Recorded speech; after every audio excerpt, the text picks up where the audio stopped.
it seems like Rihanna Katza took this Austin Kian, still like an artist book, way too seriously with Good Girl Gone Vanda album cover. Yes, in the words of Pablo Picasso, art is theft, but I can't change my fate. Hooty hoo, it's your boy, Touch the 8-1, the design pastor, aka your taxi driver's favorite graphic designer. We're back again, fixing the African Design League. We're fighting no one but fate, so that's what we are just not doing. We're not here to fight anyone, but here more to inform, educate, and kind of also just inspire, man. Today, the album cover I am going to be reviewing is Miracle Child by Rihanna Katza, you know. Interesting title as well, but we also just need to get to the crux of this album cover and why it's been such a talking point in the recent events. This album cover is going to be, the album is going to be dropping next month. So in October. So yeah, we know Makhadzi is a quite big artist in South Africa. But with this album cover, we're going to need to speak more and also just bring in light.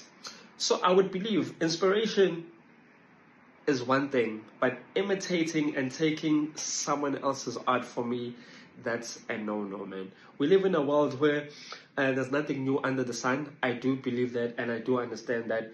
But I think the first questions when we should ask ourselves, is this worth stealing? You know, is this worth stealing? Because I do understand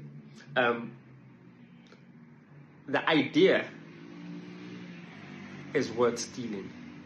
The execution, it's definitely should be different, should be fresh, and should be refreshing. You know, it shouldn't take us back to the very same thought and very same idea we had before. So I think for me, the approach here, especially with the execution, it should have been a different angle, you know. Yes, I see it's about women empowerment, and I get it, man. Each time we see a woman bare and topless, it's a level of authenticity, it's a level of unapologetic shame. You see what I did there? Unapologetic shame, you know? And also it just represents, man, because as you can see in the album cover, it represents the words of pain and celebration, and it also just shaped the events that actually have shaped her life and the career. So you see the words which are painted across her body embody her life experience. But the execution is not her life experience. She's a miracle child. So we need to consider that when we also look at this album cover, man. We learn by copying and imitating, not plagiarism. Plagiarism is trying to pass someone's work as off as your own. Copying is about reverse engineering. It's like a mechanic taking apart a car and seeing how it works, you know? So I understand why Riri's fan base would be up in arms regarding this album cover, Makhadzi, you know? And I get the whole criticism. So as much as I admire her courage, her vulnerability in using this album cover to address a sensitive topic, let's not forget who did it first. This unapologetic album cover has been iconic, you know. It has to be. If we saw this album cover back then, man, it would have been a different story. But now we've seen it, and we also know there's reference to it. So therefore, we're always going to put that album cover before. And that's the power of being the first person to do something, because it means everybody else who does it after you is going to seem like they're copying.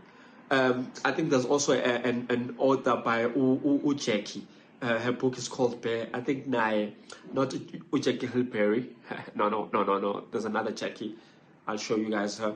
Her cover, she was bare, but it's taken from Gemuva in terms of the angle. So that was also a different approach, but it was a similar approach to this cover, Edgar Ray we've seen, you know. So yeah, man, I think I get why there'll be a lot of criticism to Rihanna Katza, man. But I think Uzoba strong. If I myself was the graphic designer of this cover, I actually wouldn't want this client to credit me or even tag me if I'm on Twitter or Instagram or any of those other, like, it's just one of those jobs where I just take my money and I keep it moving. Angifuni ukwaziwa, angifuni ukuthiwa except time of it when ushayela design, I wouldn't want that. I would have been talking about it, but I think for me, this is not a good brand for a musician to actually be rehashing imsebenzi yabanye abantu. It's important to be original, but also to still, like artists, man, take what you like and infuse it with your own personality and your own style. So yeah, man, that's us talking about the Miracle Child. I think also even low title, man,